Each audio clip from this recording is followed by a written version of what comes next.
In previous videos, I've discussed the Batman myth already. In this video, I'm going to elaborate a bit more on the Batman myth. As we know, Batman is a comic book hero. They made animations of it and they made movies about it. And the characters in Batman are also highlighted. And you also have this villain in the Batman called the Joker, who became a myth on itself. Now, about the Batman, I'm making a firm statement in this video. Batman is the villain. Batman is the bad guy.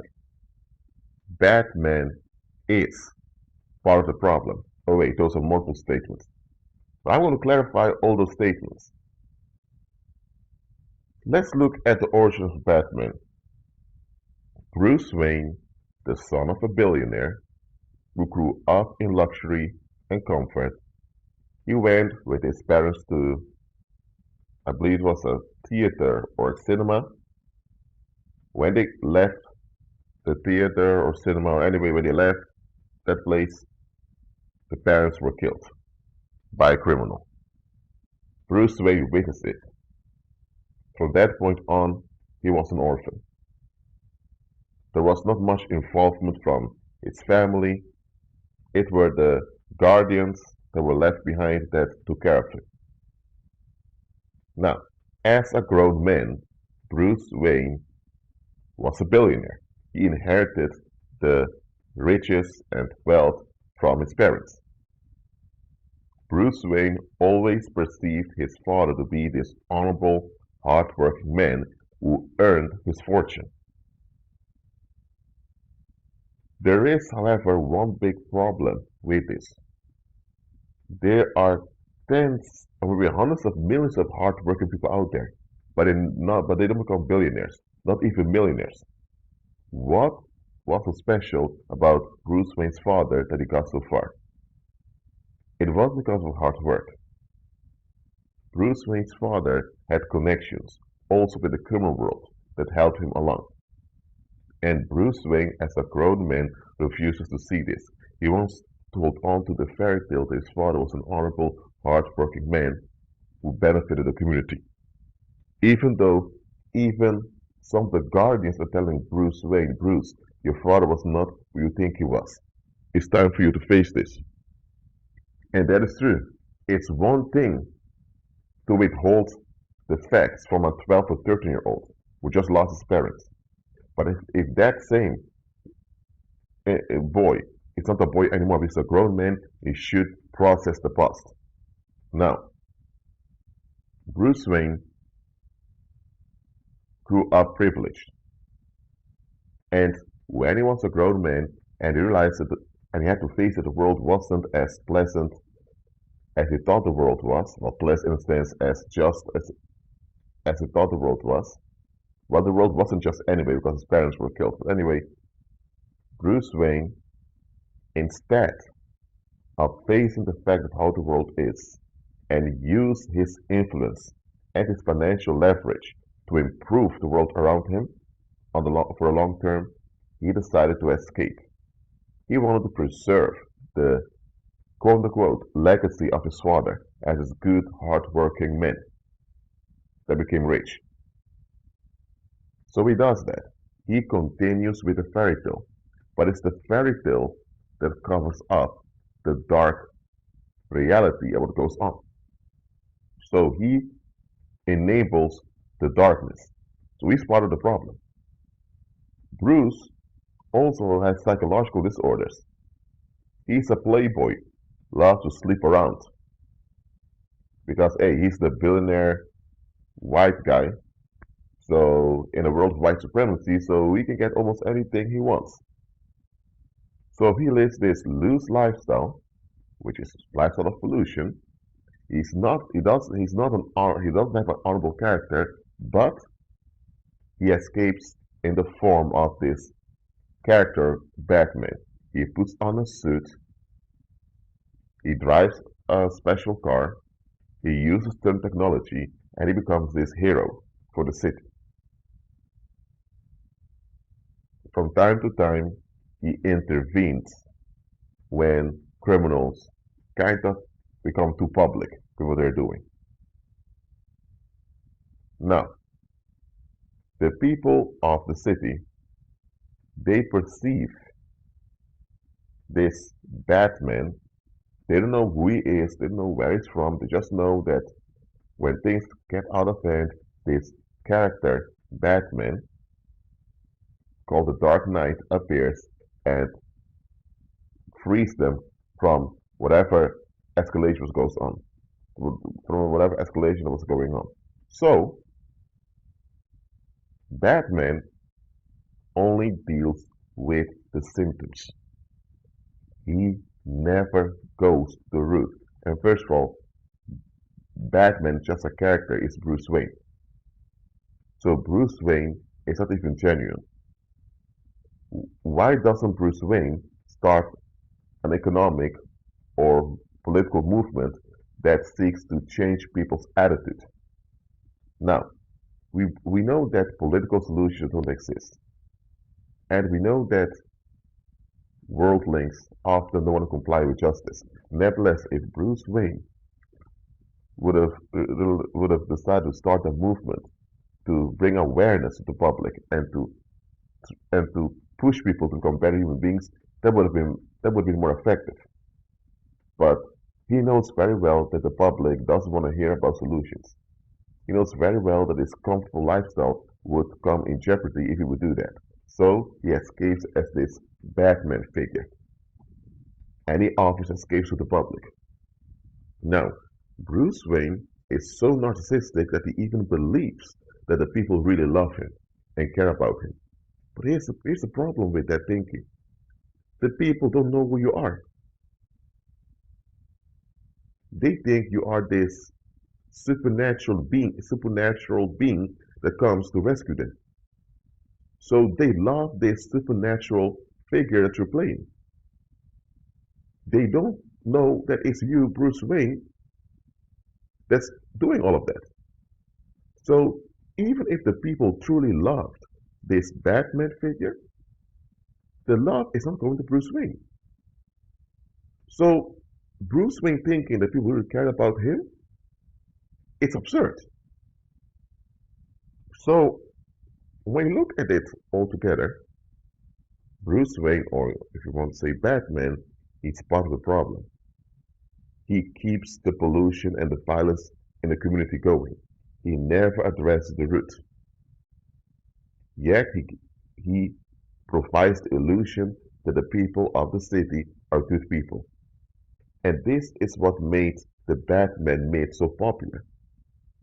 They say, oh, it's a young boy who lost his parents due to crime, and he became so motivated that he doesn't want any child to be traumatized like that ever again.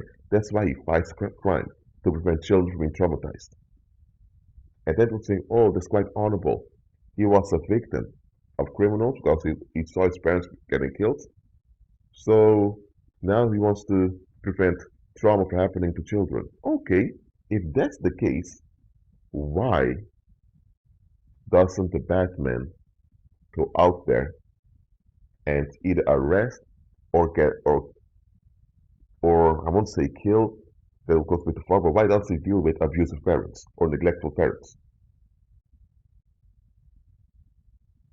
Another thing, those grown individuals that become the criminals because trouble in the community, they used to be children too. How do those children end up criminals causing trouble? I mean, we were all children. We all began as a fertilized egg cell that became the fetus, became the baby. We were born, we grew up as children, and now we're adults. So where did it went wrong? So couldn't Batman think, you know what? Let's offer therapy to those grown folks who need it, and let's deal with the community so that children grow up in a healthy place.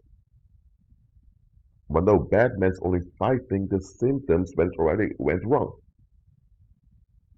So, Batman does not really care about the children.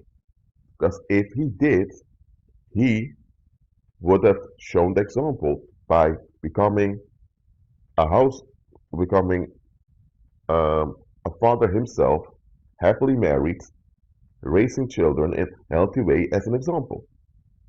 He doesn't do that. He just parties around, sleeping here and there, taking advantage of the daughters of someone else, because all those grown women he's sleeping around with as a playboy are someone's daughter or granddaughter, or someone's sister, or sometimes even someone's wife. So Batman is not contributing to a healthy, non-productive climate. So, it has been 10 minutes into this video, and I already broke down this Batman character, and I'm telling you, this Batman is a sociopath. He takes advantage of other people, but at the same time, he pretends to be this victim that wants to rescue the children, and wants to rescue the future of the children. Nothing could be further from the truth. Batman is a fraud. Now, the Joker, at the other hand,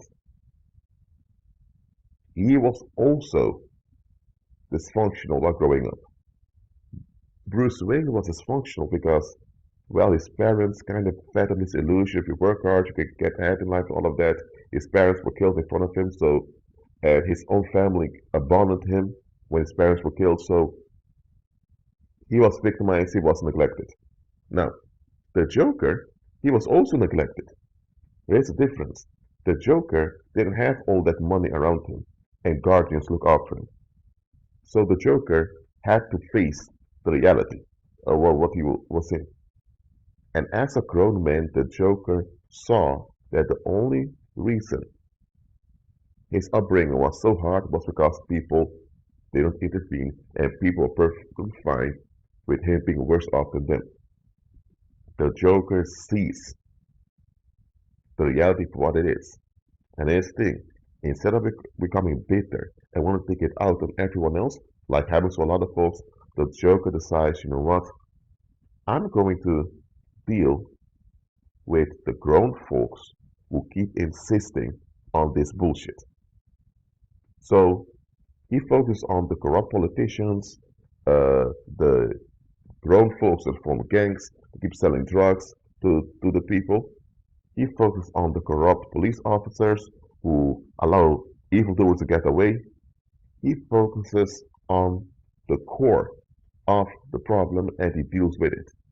Yes, the Joker acts in a psychopathic way, but he only does it against those who are psychopathic themselves and will keep the harm going in the community. So who is doing more to keep the city safe? It's the Joker. Batman does not. Now, the Joker even reached out to Batman multiple times. The, the Joker keeps telling Batman, Batman, I'm not your enemy. These people here that you claim you're protecting by putting on this suit and all of that, they don't love you. They're only using you. They don't give a damn about you, man. And this happens consistently to the Batman myth. Now, think about this. How many people read the Batman comics? How many people watch the animations? And how many people watch the Batman movies? How come so many people have been exposed to this myth? Because we know it's a myth, we know it's a fabricated story. How many people have been exposed to it, but they keep seeing Batman as the good guy and as the hero?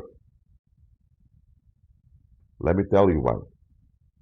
The Batman myth reveals how worldly people are.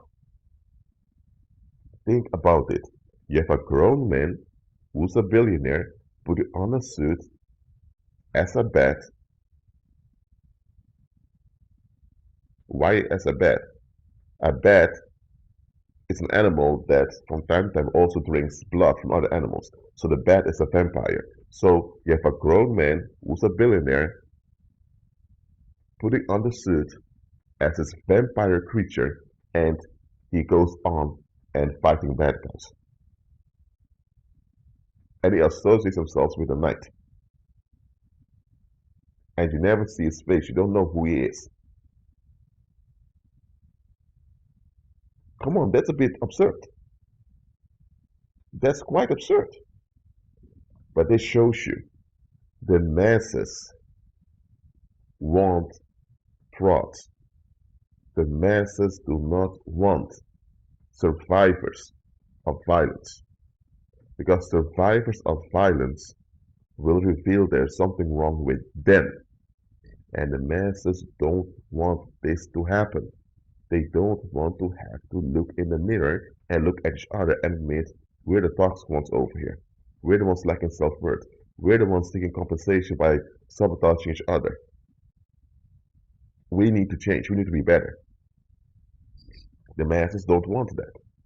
So a, when you provide a story to the public, and the public can identify their escapism in it, they will identify with the character that provides escapism. Now, imagine, look at the following. A sex addict that goes to a brothel, he's happy to see the prostitutes. Why is he happy to see the prostitutes? Because he's about to get his relief. He's about to get his ease. He's about to get his shot. The heroin addict or the crack addict is happy when he or she sees the drug dealer. Why? Because the drug dealer has what they're craving. And of course, they need to give some tribute in form of money or of sex, whatever, to get it, and they do it. Look, the quote-unquote love the Batman gets in the myth is similar to a drug addict or a sex addict seeing the source of supply. Batman, he dress he's this vampire-like character because he symbolizes the masses. The masses just want to vampirize. They want to siphon strength and good energy from good people so that they can build themselves out from the consequences of their lack that they don't want to face. The public does want to face their own internal lack, so they want to siphon strength and good quality from others to build themselves out. So Batman represents this narcissistic tendency of the masses. And because this Bruce Wayne as the Batman character, he enables this narcissism of the crowd. That's why the crowd, quote unquote, endorses him. The Joker, at the other hand, he faced the fact that he was the victim. He faced the fact that the public doesn't look for solutions, they just want someone to ventilate their unrest upon. And the Joker admitted that he didn't bring this on himself. The public chose to be opportunistic and look for someone to ventilate their unrest upon. And he was the victim they were ventilating their unrest upon. The Joker admitted reality, but here's the thing, the Joker did not commit suicide. If that would have happened, then the public would have been built out completely, because there wouldn't be anyone around to challenge them. The Joker did not turn again to kill everyone. No, he didn't do that. If he would have done that, the people would have an excuse for all, not really an excuse, but they would be able to get away with their excuse for how bad they were treating him. The Joker began to deal with the core of the evil. And that's why the masses can't stand the Joker. So Batman is beloved because he represents the relief that the public is chasing. And he's an enabler of the narcissism of the crowd. The Joker is a challenge because he's a victim that survived. So that's a problem already to the masses. Not only that, he's also a victim who calls out the public. And he's a victim who deals with the core of the issue. So, Now you know why the Joker is considered the villain. Because the Joker is the victim that just won't die. He's the victim that just won't commit suicide. He's the victim that just won't fall apart so that people can laugh at him and use it as an excuse against him. He's the victim that became a survivor. And as a survivor, he thrives in life. Bruce Wayne or Batman is stuck. He's both stuck in his deplorable lifestyle and he's stuck in playing this hero role to relieve the masses. And here's the thing, the Joker's also a villain according to Batman because the Joker is the one who destroys the illusion of Bruce Wayne. Bruce Wayne has this fairy tale that the people love him for what he's doing in the form of the Batman. And because of that, he's a man just as honorable as his father. Even though he admits he's not perfect, but at least he's honorable as father because he keeps the honorable legacy of his father in place. But here's the thing, Bruce Wayne's father has no honorable legacy. That honorable legacy doesn't even exist. And the people don't really love Bruce Wayne. They don't. The people don't even love themselves. So how can they love Bruce Wayne? So Batman, I would say Bruce Wayne is motivated by this role Batman plays. The Joker's very existence challenges and breaks down everything Bruce Wayne is holding on to. So that's why the Batman is so obsessed with taking out the Joker. Because the Joker is proof that that Bruce Wayne is really a joke. The Joker is proof that the public that Bruce Wayne seeks to protect is also a joke. The Joker exposes society for the joke it really is. And that's why they want to get rid of the Joker. Now, believers, some of you are jokers. You are the victims that survived. And now the masses want to bring you down. Now, I'm not telling you to be like this Joker character in the franchise to paint your face in a weird way with makeup and to act crazy in public and to go out there with guns to challenge the core bad guys of the community. No.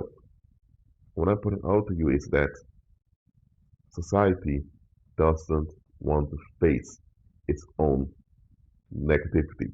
Society does want to face its own toxicity.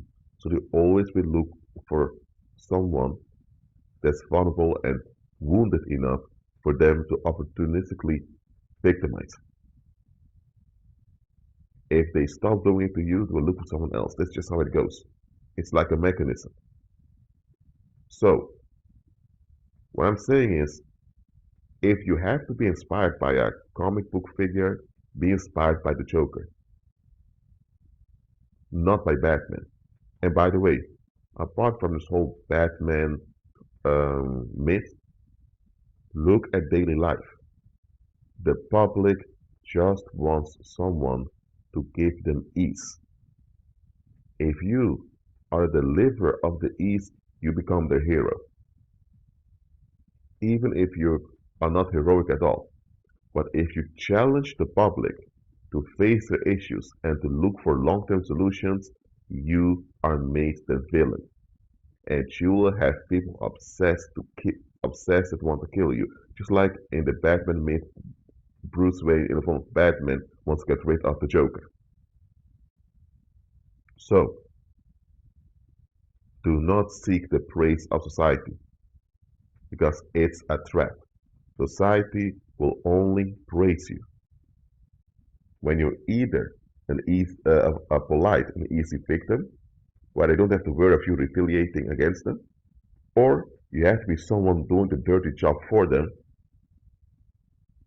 namely getting rid of the threats to their ease so that they won't have to do it themselves. Those are the only two reasons why society will praise you. Now, there are individual worldlings, and sometimes you have groups of worldlings that will praise an honorable individual. Sometimes honorable individuals get the praise they deserve by society, but it's only out of necessity. By default, society wants its frauds. Society doesn't want real heroes. Society persecutes real heroes for anyone that's truly heroic. Society murdered the hero, Christ Jesus. So if they murdered the hero, Christ himself, what makes you think they will do with a follower of Christ? The only reason the only reason the world doesn't go out with in full force seeking to exterminate the followers of Christ is because history has proven that the resurrection power of Christ is within us and that the Heavenly Father is on our side. That's why. But they still seek to discredit us and to sabotage us as much as possible. Often they do this by pretending to be believers too, and then they do great stuff just to disgrace the gospel and the name of Christ. But that doesn't work because Heavenly Father always overrules it, but they keep on doing it. Just remember, the world or society does not want real real heroes. They don't. So stop trying to be everyone's hero. Because the world doesn't even want heroes. They want polite victims upon which you can ventilate your unrest and not having to face any backlash nor consequences for what they're doing. That's what the masses want. No, there are good people out there, absolutely. So don't fall for this dark, cynical mindset as if, oh, everyone's just out there to get one another. No, there are people of good quality out there. Quite a lot of them out there. So focus on serving Christ so that you can be a benefit to those people of good quality that want solutions. And let the reprobate destroy themselves. Well, that's it for now. Keep on agreeing with Christ and be at peace.